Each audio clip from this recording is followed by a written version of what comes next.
তোমার মার দিতে হইব, বুঝছো? হ্যাঁ, অবশ্যই মার দিতে হইব। তুমি কেকটা কেন নষ্ট করলা, সেই জন্য তোমার মার দিতে হইব।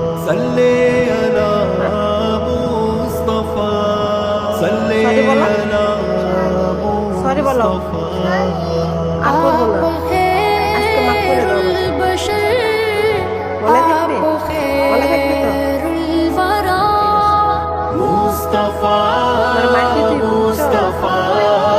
হ্যাঁ, অবশ্যই মার দিতে হইব। তুমি কেকটা কেন নষ্ট করলা, সেই জন্য তোমার মার দিতে হইব। সরি বলো, সরি বলো। আর করবো না, আজকে মাফ করে দাও আমাকে। মনে থাকবে, মনে থাকবে তো? তোমার মার দিতে হইব, বুঝছো? হ্যাঁ, অবশ্যই মার দিতে হইব। তুমি কেকটা কেন নষ্ট করলা, সেই জন্য তোমার মার দিতে হইব। হ্যাঁ, সরি বলো, সরি বলো। আর করবো না, আজকে মাফ করে দাও আমাকে। মনে থাকবে, মনে থাকবে তো? ঠিক আছে।